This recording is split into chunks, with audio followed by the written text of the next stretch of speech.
Hello and welcome to our June edition of our third Wednesday webinar. We appreciate your continued interest in our monthly webinars and would like to especially thank those who attend each month. Before we get started, I wanted to remind everyone that this webinar is being recorded. So if you do need to jump off for any reason, we will be providing a copy of our webinar in an email tomorrow. We also post our webinars on our YouTube channel, and you can access that by searching MyChart Council in the YouTube search function. In the follow-up email tomorrow, we will provide the copy of our slide deck, the recording, HRCI credit, and for the first time, we will now be offering any SHRM certification credit. If you have any questions and are a client, we ask that you open a ticket directly in our Ask an Attorney portal, and we can provide you with a specific legally backed answer to your question. And now I would like to welcome our attorney, Britt Waterman, who will be leading today's presentation on discipline and termination. Welcome, Britt. Thank you, Dan. Thank you, all of you, for attending this morning or afternoon, wherever you may be. Today, we are going to talk about effective discipline and termination. This is a question that we get very frequently, questions about termination in particular. So today, we're going to talk mainly about four areas. What is at-will employment, assessing the risks in terminating an employee, managing performance and discipline, and kind of what happens at the time of termination and beyond. So the question that I am most frequently asked is, so can I fire this person? Well, at-will employees can be terminated at any time, with or without cause, with or without notice, for any reason or no reason, as long as it is not a reason prohibited by law. Now, at-will means no employment agreement or CBA. Montana is the only state that does not have at-will employment. If you are operating in Montana and you are going to terminate an employee, you need to open a ticket for that. You need to consult us in Montana. The important thing about at-will employment is that you don't want to inadvertently create an employment agreement and lose that at-will employment, or you could be stuck paying out notice fees if you want to terminate an employee or face a breach of contract claim. Two ways that you can inadvertently create an employment agreement. One of the ways I see employers inadvertently create that contract is an offer letter that does not make it absolutely clear that the offer is for at-will employment and that it is not a contract. And two, probationary periods that are not properly done. I recommend that you don't need probationary periods at all. You can evaluate performance as you go, and if employees are not a good fit, you can terminate them at any time. I know people love these, especially in Florida, for unemployment purposes, but generally a probationary period can trip you up with regard to at-will employment. So your handbook plus every standalone policy that you distribute plus anything that you have an employee sign, with the exception of federal government forms, should all have that at-will disclaimer explaining that this is at-will employment and that signing this document does not create a contract or a guarantee of employment. So at-will employment, as I said, you can terminate for any cause at any time, with or without notice, as long as it's not a discriminatory or retaliatory reason. So at-will employment is not a free-for-all. There are serious limitations. So there are a number of laws that protect employees from a wrongful termination.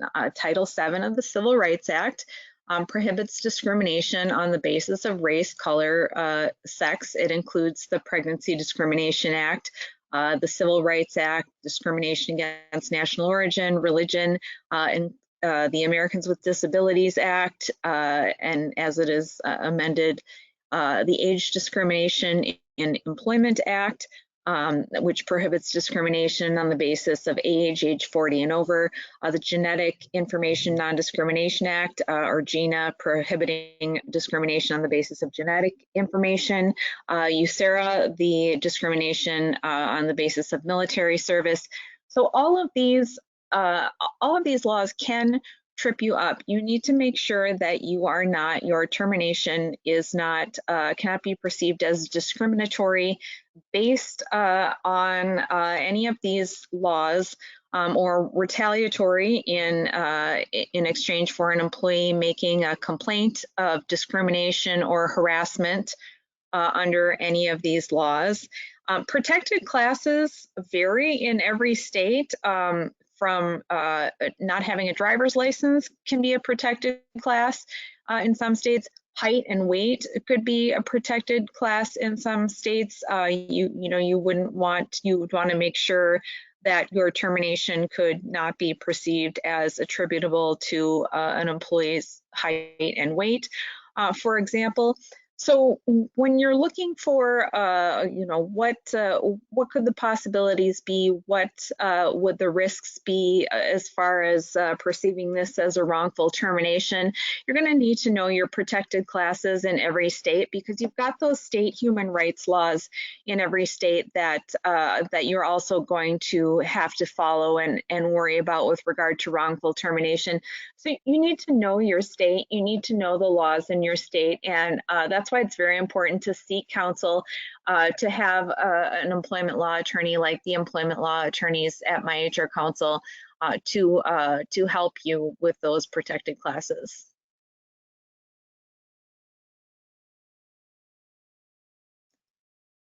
And so you cannot, this is, again, at-will employment, not a free-for-all. There are many leave laws that protect employees who request or take leave. So this would be an example of retaliation, that you would not want to retaliate against an employee for taking leave. And this is something that you have to be very careful. You cannot terminate someone so that you do not have to give them this leave under any of these laws here. You cannot count leave under any of these laws as unexcused absences or toward progressive discipline. You cannot use, we need to know when someone is going to be here in order to run our business, to override these and deny leave under these laws, even if it is 100% true. There is an undue hardship exception with the ADA, but it is a very high bar if you think providing leave under the ADA is going to be an undue hardship for you. Again, you're going to need to talk that out with counsel under the ADA, because undue hardship is a very high bar to clear. Under all of the other laws, undue hardship is not an exception. No matter how difficult it is for you to run your business, you are going to have to allow leave under these laws, and you cannot discipline or retaliate. You cannot deny leave under these laws if the employees don't find their replacement. You can't fire them for not finding their own replacement. What you can do with these leave laws is require your employees to follow your call-in procedure. You can terminate employees for failing to follow the call-in procedure, even if they are taking protected leave under any of these laws, with limits. If your employee is taking leave under the ADA and they have a seizure disorder, and they have a seizure and are unconscious and are rushed to the hospital and are in an emergency situation, yes, they're not going to call 30 minutes before the start of their shift. Don't punish them or discipline for that. In that case, that's caused by a disability.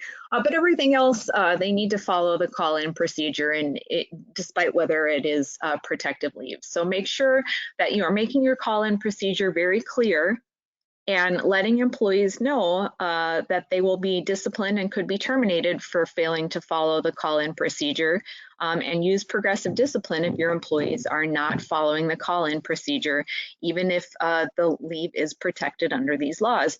FMLA You should always designate FMLA, even if your employee says they do not want FMLA. Do not let your employees say, that's fine, I don't need FMLA.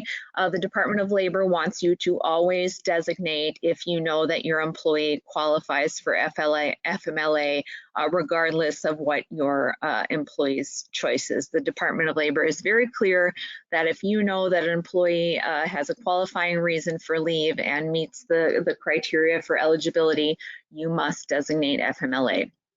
USERRA, it basically covers all employers regardless of size, all employees who need military service. USERRA is extremely strict. That's something you would want to open a ticket about if you had an employer request USERRA leave, because that's something that has a lot of rules and needs to be followed very carefully.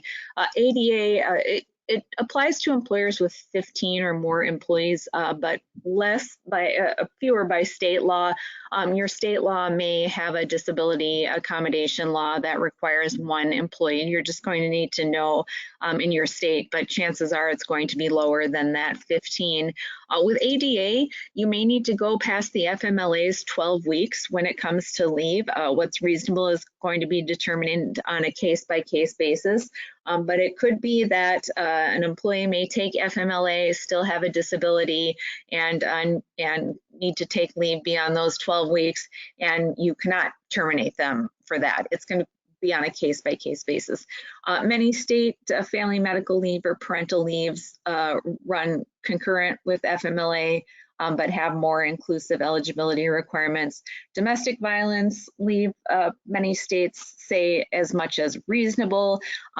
If you're going to terminate someone for taking domestic violence leave, please look at the word reasonable and really think about what reasonable means, because if you do have someone file a lawsuit against you for violating their rights under state domestic violence leave laws, you're going up against a domestic violence victim in court. So that's not going to look great for you. So when it says reasonable, really err on the side of caution before terminating someone for taking too much leave under a domestic violence leave law. There's also jury duty leave, voting leave. Know your state, make sure you're not disciplining employees or terminating employees for taking one of these leaves for under state law. There's school activities leave or small necessities leave in some states. If you're not sure if an employee's leave is protected and whether or not you can count it towards your progressive discipline or your attendance policy, just let us know and we can help you out with that.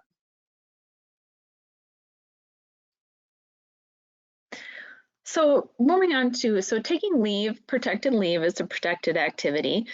There are also other protected activities. There is the Sarbanes-Oxley Dodd-Frank law that's going to apply to, I don't know if any of you are involved with securities. That's going to be kind of a whistleblower on securities fraud related law. That's prohibiting termination because of reporting corporate wrongdoing in those cases. OSHA, it is illegal to fire somebody because they made an OSHA complaint. If somebody makes an OSHA complaint and you want to terminate them, you have to be very careful and make sure you have a valid, non-discriminatory business reason other than the OSHA complaint that you can prove before you terminate them. Most states have whistleblower laws. You don't want to retaliate for an employee reporting something under a whistleblower law. Other protected activities, and the OSHA law, as far as whistleblowing under OSHA, it doesn't matter whether OSHA finds something or not. You just can't terminate them for making the complaint. So if someone makes an OSHA complaint and OSHA comes out and says, hey, the complaint was totally unfounded, there's nothing unsafe here, you can't terminate that person and say, you made a false report to OSHA, unless you know that they were making the report falsely in bad faith, which is very hard to prove. But OSHA doesn't have to necessarily substantiate the complaint for that to be protected activity to make the complaint. So be very careful, even if OSHA says, you know what, this working condition isn't really unsafe under OSHA, reporting that is protected. The National Labor Relations Act prohibiting termination related to organizing or union activity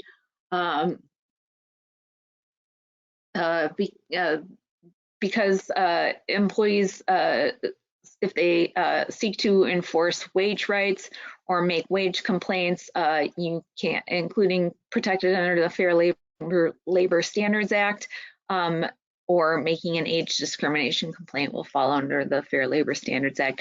You want to be careful that you're not going to spark a wage discrimination or retaliation complaint on a wage claim if someone's complaining about their pay to a federal or state agency, or the EEOC state human rights claims. All of the EEO laws that we mentioned in the first part here, Title VII, the ADA, GINA, they all explicitly prohibit termination for making a complaint or participating in an investigation. So terminating someone for making an EEOC complaint or even participating in an investigation, you know, even if you want to say, you know, don't talk to the investigator, or don't talk to this person, or don't talk to that person, termination for participating in an investigation is going to be illegal, and that's you're going to find yourself with an EEOC charge or a lawsuit if you terminate someone for that reason. So conducting a risk assessment. So if you are going to terminate an employee, think back about the past few slides. Has the employee recently done any of the following? Have they filed a complaint of harassment, discrimination, unlawful workplace conduct? Have they participated in an investigation? Have they reported your company for safety violations? Have they engaged in union activities? This is a hot one right now, engaging in union activities, and the Biden administration, the National Labor Relations Board, has a Democratic majority now, and they are taking no prisoners with this. The Biden administration has made this a priority, so you want to be very careful that you are not union busting or that you are not terminating anyone for anything that could appear to be a union activity or organizing activity. I'm telling you right now, that's a really hot button one right now, or if they have taken protected leave.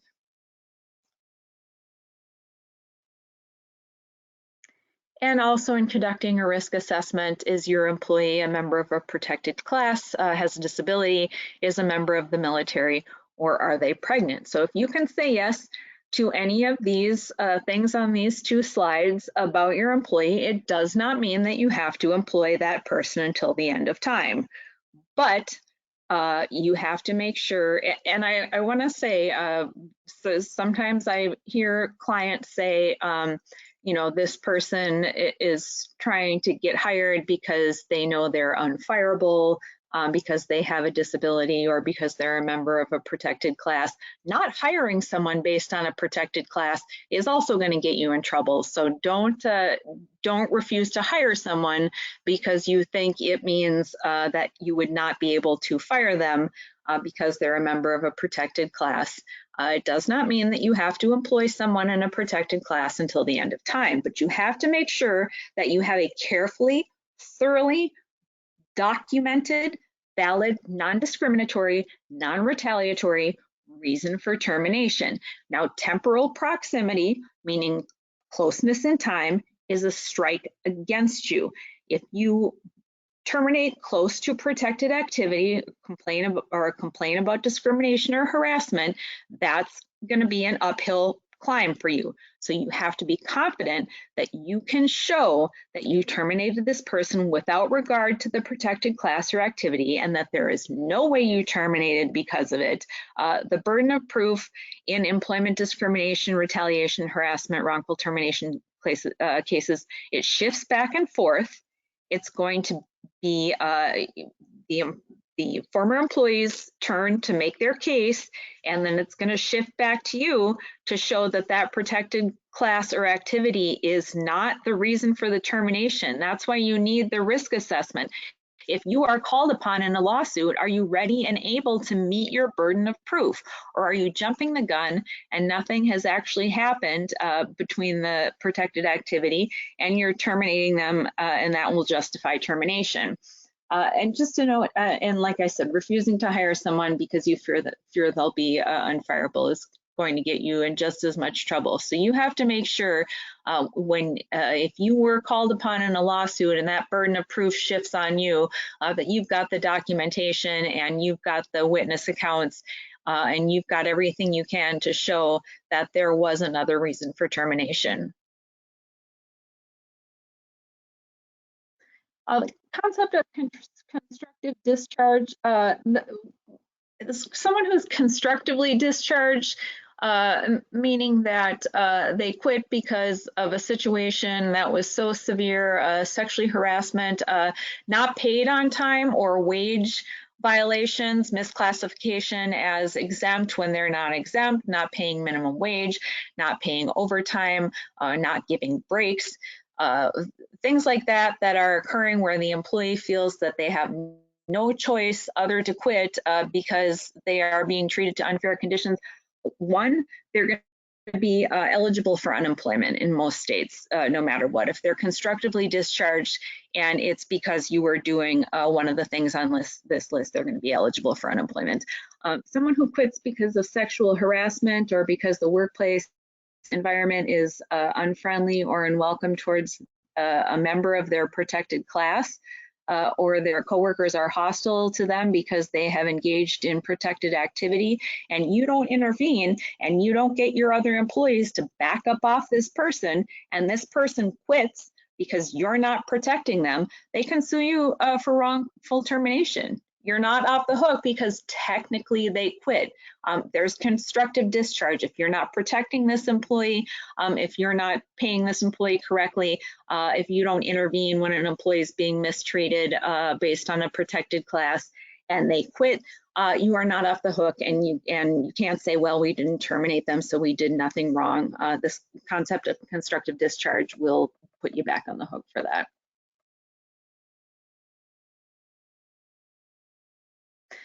So moving on to performance and discipline. Now, this is a way to avoid termination, which is honestly why I am here and why I am doing this job. Before I joined my HR counsel, I was an unemployment law judge for 7.5 years, and so I saw employers and employees when things had gotten to the point where both parties were extremely hostile, extremely upset, had a lot of animosity towards each other, wanted revenge against one another, and it was conflict all day, every day. And it really, I felt that, things don't have to be this way. And I really wanted to make a difference, and I really wanted to prevent things from getting to that point. And that was my goal. And that's my goal in doing this job. And I can tell you how to safely terminate someone. But before I want to tell you that, I want to tell you how to avoid the termination in the first place. Because you don't want employee turnover, especially right now with the conditions of the labor market. If you can retain your employees, if you can do performance management, discipline, whatever you can do to turn it around and avoid terminating an employee, that's what you want to do right now, especially with the hiring market the way that it is, because it could take you a long time to fill a spot and onboard and retrain another employee. And as we know, time is money. So getting to discipline and performance management is going to be key. So this webinar is about termination, and I guess we advertised it as kind of dangling out there, hey, can I fire this person and how can I fire them?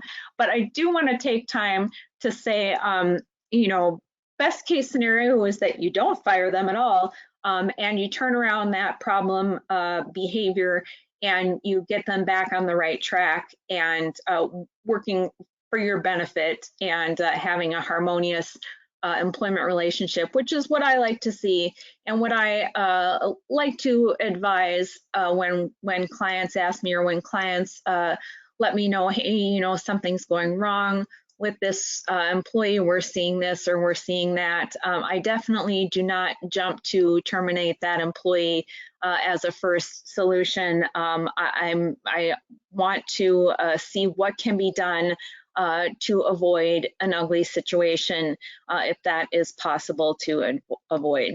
So my first advice for avoiding that situation, for avoiding an ugly separation, for avoiding the chance of that employee separating from you and running to the EEOC or filing a lawsuit against you, which is what you do not want, is to give honest and timely criticism and discipline your employee.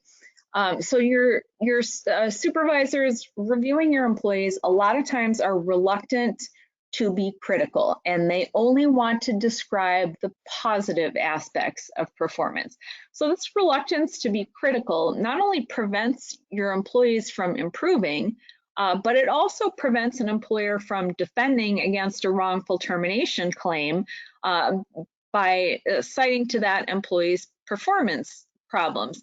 If you are sued in a wrongful termination lawsuit, and you know, everything is discoverable, everything in your emails, everything in the employee's personnel file, that's all going to come out in court. That your employee's attorney is going to request that, and that's all going to need to be turned over. And if the only thing in your employee's file is in the personnel file are performance reviews saying, hey, great job, you're doing well at this, keep this up, how are you going to defend against a wrongful termination claim when they look at that and you say, I have a valid business reason for terminating this person, and the jury looks at your performance reviews and says, I don't think so. It doesn't look like they were doing anything wrong.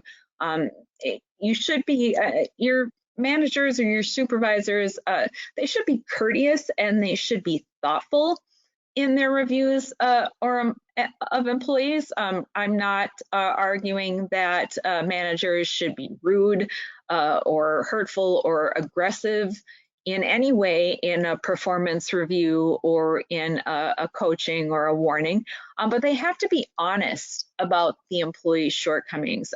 Honesty is going to be key because, like I said, if there is a lawsuit, everything you have is going to be turned over, and a jury is going to know whether you are being honest or not. They're going to look at your documentation, and a jury is going to be able to tell, you know, were you being honest about the employee's shortcomings, or were you kind of trying to create a smoke and mirrors type situation? So by recording genuine performance issues accurately and in a timely fashion, you're preserving a legal argument that performance, rather than an unlawful motive like the unlawful reasons that we just talked about, that performance was the reason for the termination. So if you've got a personnel file with performance reviews showing, you know, every 6 months they're doing a little worse, and every 6 months, you know, hey, we coached them on this, but we followed up in 6 months and they weren't learning, they didn't improve on this, you know, hey, we told them stop doing this, we followed up with a performance review or a discussion in 6 months and they were still doing it, you know, that's going to preserve your legal argument that performance was the motive for termination. If you are coaching and you are being honest and you are pointing out the employee's mistakes in a, you know, in a courteous and respectful fashion, but you have to be laying out exactly what the issue is.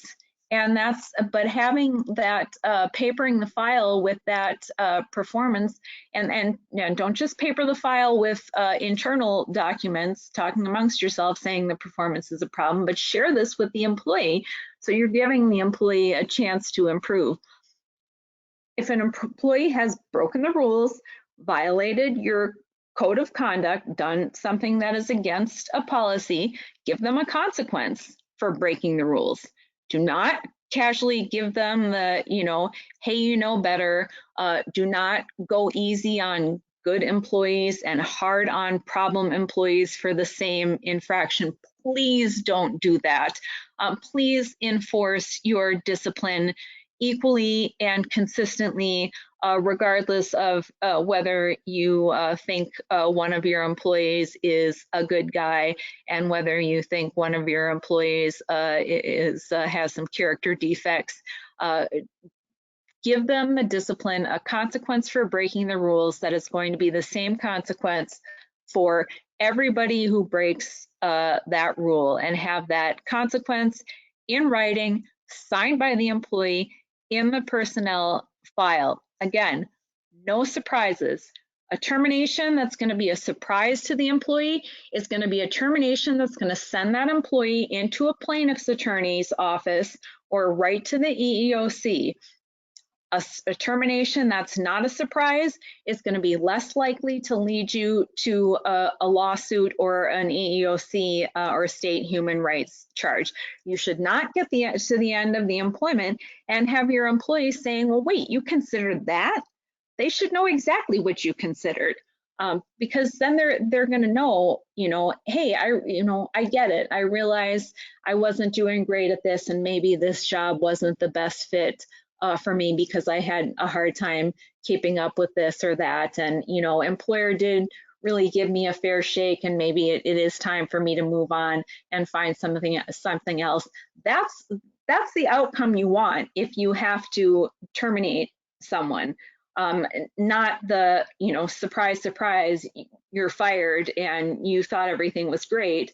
Then that's going to cause the employee to be really suspicious and start looking for potential other reasons for the termination. So this is what I provide to clients who ask when they say, well, how do we measure performance? And we've got an issue with absenteeism, or we've got an issue with not getting work done, or we've got an issue with poor communication in the workplace, and we need to know, how do we coach that employee? How do we get what we want, what we feel is acceptable behavior? This is my 5-point performance improvement plan. And this is, not, this is, I guess, copyright me, but I'm sure this has been thought of by many people before me. So I guess I won't take complete credit for it. But I've found this is really effective, and the feedback I've gotten from clients on using this 5-point performance improvement plan is really good. And I think some employers have managed to avoid termination and have managed to strengthen their relationship with an employee and really get increase that level of trust between the employer and the employee that you want to see. So the 5 points: you want to describe the unacceptable performance or the problem behavior. The unacceptable performance could be, you're not making enough widgets per hour. You're not completing orders quickly enough. The problem behavior could be attendance. It could be conflict with coworkers. When I say conflict with coworkers, I do not mean harassment. If someone is harassing somebody else, scrap this performance improvement plan and deal with that immediately. Do not put someone who is harassing or discriminating against another employee on a performance improvement plan. Put a stop to that right away. You describe the acceptable performance, or what you want to see. Can we go back to the previous slide? Thank you. So you want to describe the acceptable performance. So that would be, what is the established production goal? How many widgets would you like them to make in an hour? The standard you hold everybody to as far as performance. The desired behavior could be no unexcused absences other than protected leave, like we brought up earlier, no unexcused absences in a month, or no more tardiness. These can be examples of acceptable performance, or it could have to do with, again, like I said, communication in the workplace, respectful communication or effective communication between employees. You need to set out the metric that you're going to use to describe whether their performance has improved or increased, or whether their performance has declined or decreased. So a metric, again, are you making more widgets? Do you have fewer complaints from customers or coworkers? Other indicators in the business that could show that whether the employee is doing their job effectively. This is going to be very industry specific. For problem behavior, if you've got someone who you've caught sleeping on the job a couple times, and you know that this is, not that they're not a bad employee, that this is something that's happened a couple times, you want to give them a chance to turn it around. The metric can just be whether or not you're sleeping on the job. This is how we're going to measure whether or not you've improved, is if we see you doing this again. The period for review. When will you check in again and determine whether they have met the objective of the performance improvement plan and cannot get off the plan and move on, or whether they have failed to improve? So you can set a period of time. We're going to evaluate your how many customer complaints you get, and we're going to check back in 6 months and count up customer complaints over the past 6 months. That's the review period.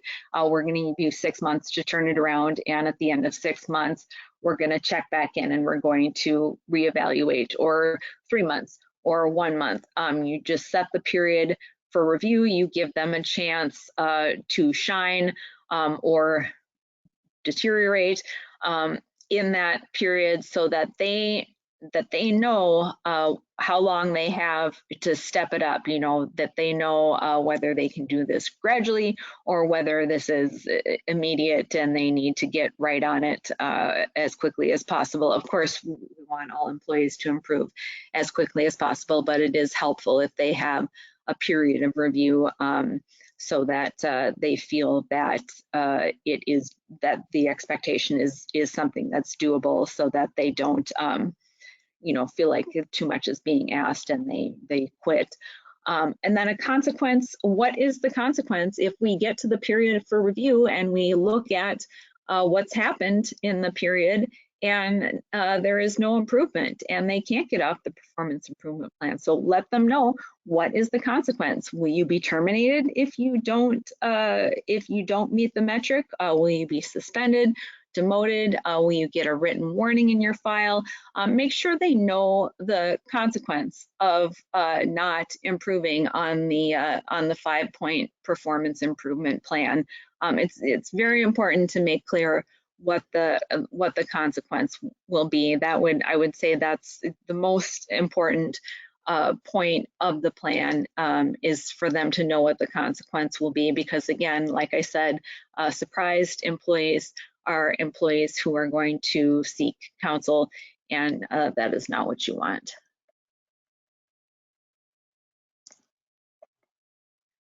So consistent application of company policies. So proper documentation and implementation of your policies and procedures are central to your success in avoiding or defending against wrongful discharge claims.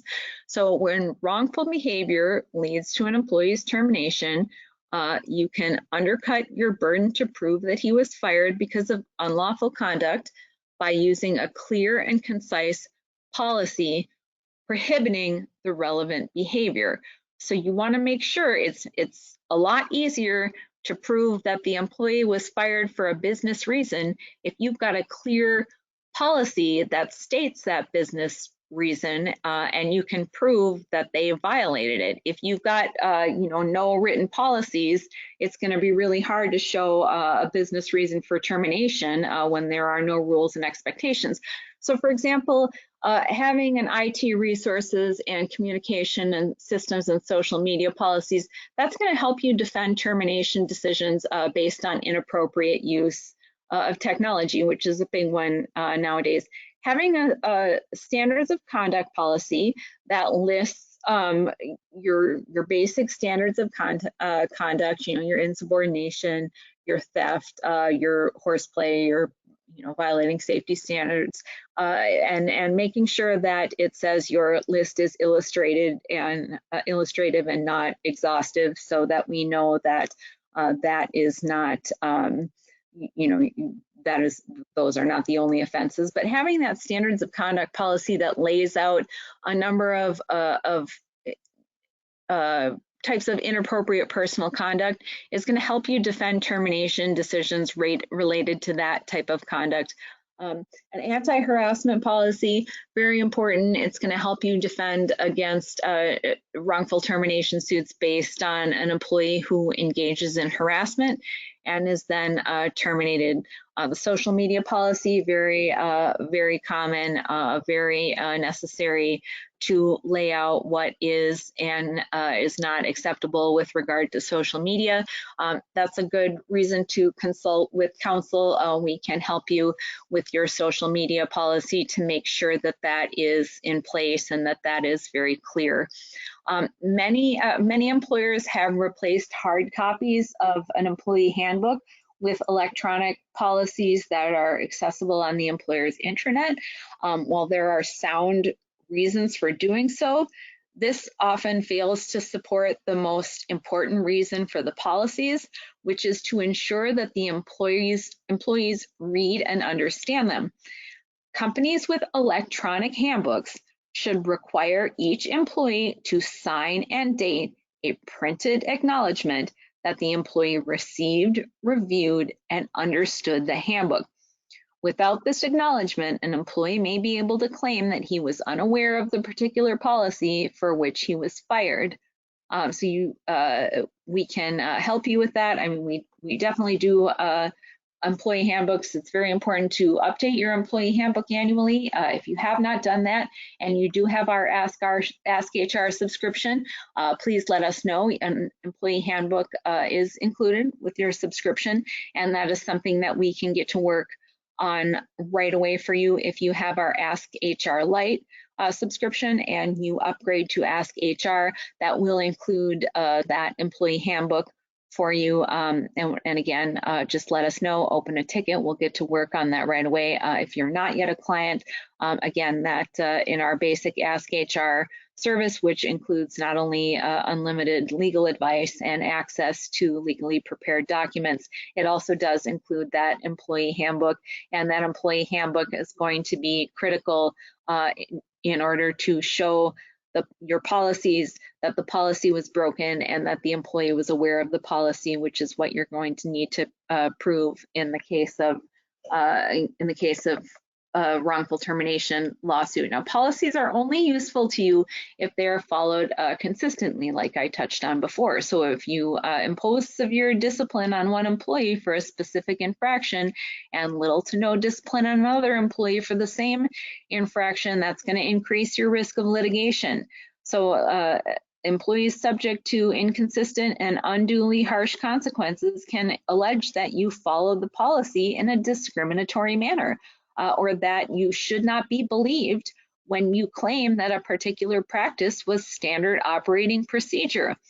Allowing yourself to go to any and all steps in the progressive discipline policy and allowing yourself to skip steps allows you to terminate based on the degree of offense. This should be something that is in your handbook, stating that you may go to any and all steps in your progressive discipline policy, and that you may skip steps based on the offense and the severity of the offense. If you are going to terminate someone who is tardy 4 times because that is your attendance policy, you should not let someone no call, no show 4 times before you terminate them. That is not being consistent, and that gives the appearance of unfairness, which looks poorly for you. You want to review your documentation before you decide to terminate. This is very important. Employers commonly fail to effectively document the things that may ultimately lead to the termination, such as I discussed, shortcomings in employee performance, verbal coaching, or internal discussions. Those should all be documented in writing. Typically, juries are suspicious of a lack of relevant documents, which can indicate to them that discrimination or other unlawful motives are the actual basis for the employment decision. Juries are also suspicious of a bunch of paper in a file all at once right before termination.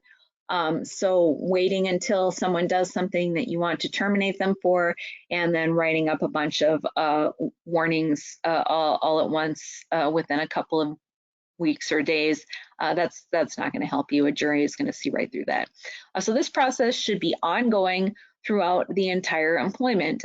Contemporaneous notes, verbal coaching should be written down. All of this should be recorded. Text messages should be printed out and saved. Emails should be saved. Voicemails should be transcribed and saved. All of this should be kept in the file. Documents are critically important to employers because, again, the burden of the employer in the discrimination case is to offer a facially non-discriminatory reason for the employment decision. So you're going to have to be able to support your termination decision through written performance evaluations, minutes of management meetings at which the terminated employee was discussed. So not necessarily meetings where the employee was present, but if you are having management meetings where you are discussing the employee, make minutes of that meeting where you're discussing the employee. So your discussion of the employee is captured at the time the meeting was held and recorded in the personnel file. Contemporaneous notes, again, and witness statements, who saw it happen, when it happened, get it written down at the time that it happened. Disciplinary or poor attendance records, warnings, coachings, that needs to be there to support your termination decision. Demonstration of a clear vision of a clear violation of specific policies. Any other evidence, documentary evidence of your dissatisfaction with the employee is all going to need to be in that documentation before you decide to terminate. And if you can look at your file and tick those boxes and say, yes, we have this, making that decision to terminate is going to be a lot easier if you open a ticket and you show me and you upload a bunch of documents and you say, this is what we have, and I can take a look at all of those things. I'm a lot more likely to say, green light, go ahead with this. I mean, there's no guarantees. There's always risk with termination. There's no termination. That is entirely risk-free. But this is going to be the difference between me saying, go ahead. I think you're good. I think you can support this. I think that if this person tries to file a claim against you, you're in a really good place. Or me saying, well, what were you thinking? This doesn't look great. This is going to look exactly like you fired this person for a discriminatory or retaliatory reason. Be objective in your determination, or in your documentation. Your termination should be documented in an objective and professional fashion. In a worst case scenario, performance reviews may be overly discriminatory. If you write in a performance review, the employee is too old to grasp new technology, there's your lawsuit.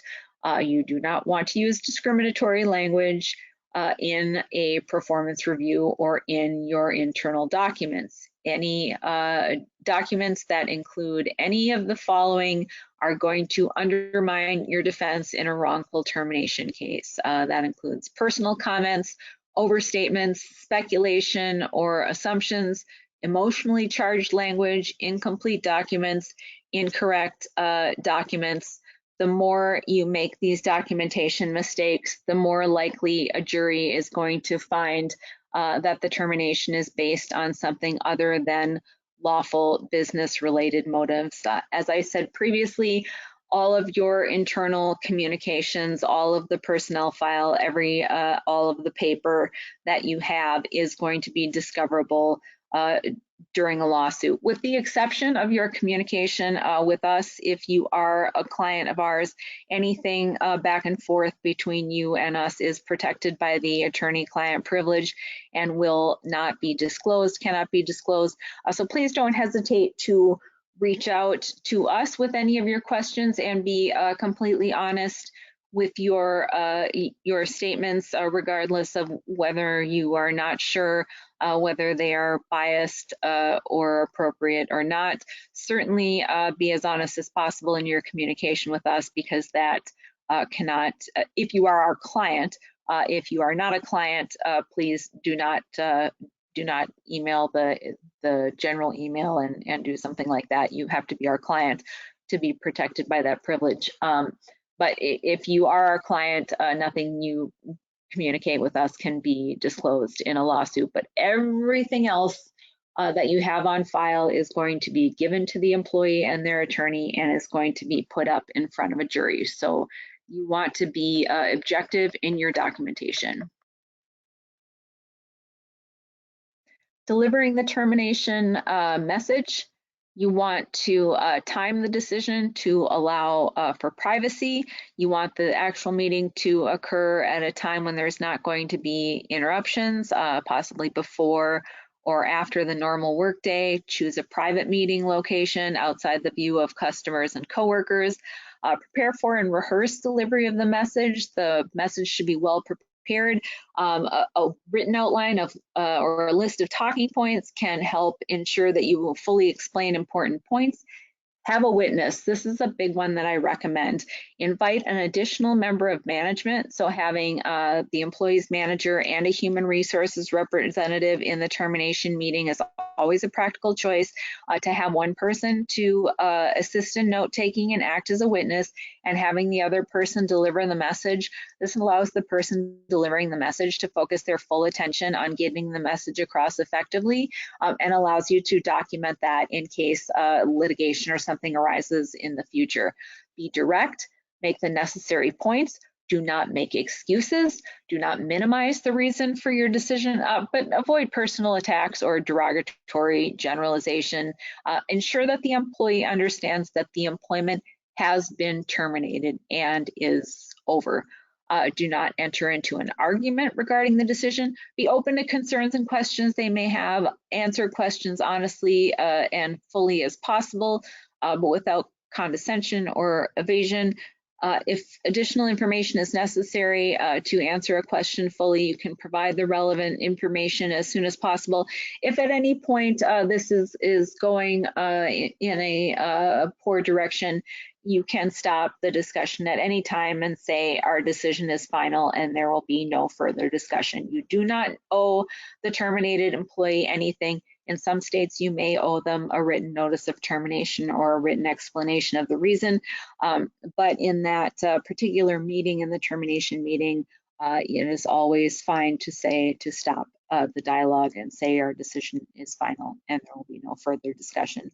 Be prepared for a negative response. If you expect an extreme response, notify security, get advice from legal regarding an appropriate reaction. If you feel that you are going to need security or law enforcement there, it certainly is not out of the question in our society today. Prepare for that if that is a possibility. Do not interject personal statements. Be sensitive to the employee, but do not agree that you made a mistake or that you've acted inappropriately. Do not try to shift responsibility for the decision. These comments are going to encourage litigation by highlighting inconsistency in your motive. The person delivering the message should never say, "This is not my decision," or "I would not have fired you if the decision had been mine." That's a golden ticket in a lawsuit. Do not say that. Do not let your managers say, "This is not my decision," or "I would not have fired you." That's not good. You want to distribute the required paperwork about employee benefits. You need to know the final pay laws in your state. You have to have a check ready to go at the time of termination. Within 24 hours, you're going to need to know that. Be sensitive. The fairness and the professionalism that you exhibit at a termination meeting is going to affect the chances that the employee will go to a plaintiff's attorney. If the employee does file a suit against you, taking a sensitive approach in that termination meeting can support your position that you acted for lawful business reasons and were fair and reasonable. Do not lie or bend the truth about or be evasive about the reason for termination. Like I said, in some states, you do have to give a written statement about the reason for termination, but in the meeting, all you have to say is we have decided to terminate your employment, and you can end the meeting. If you have done a good job along the way with performance management, as I discussed before, then your employee is not going to be confused when you tell them you've decided to terminate the employment. Like I said, in some states, they can request a written statement of the truthful reason for termination. You're probably going to have to fill out paperwork for unemployment. You're probably going to keep your own files for references and rehire purposes. All of these things, along with your internal emails to each other regarding the termination and what you say at the meeting, all of these things need to be consistent. They need to be identical. You need to say the same thing in all of these places. If your employee files a lawsuit, like I said, it's all discoverable. The jury is going to see all of these pieces of paper and notes of all of these written statements. And if they do not match exactly, it's going to destroy your credibility. Picture everything that you write down or everything you say blown up on a screen with an attorney asking you, were you lying here or were you lying here? And just keep that in mind when you're planning the termination meeting and when you are discussing the information internally. Collect your employer property as soon as possible. I recommend if the employee is remote, you should send a prepaid FedEx package to get any property you have back as easily as possible. Disable your employee's network access. If you have a non-compete or non-solicitation with your employee, send a letter of continuing obligation reminding your employee that that non-compete or non-solicitation agreement is enforceable, and that they know that if they obtain new employment, that that is going to continue.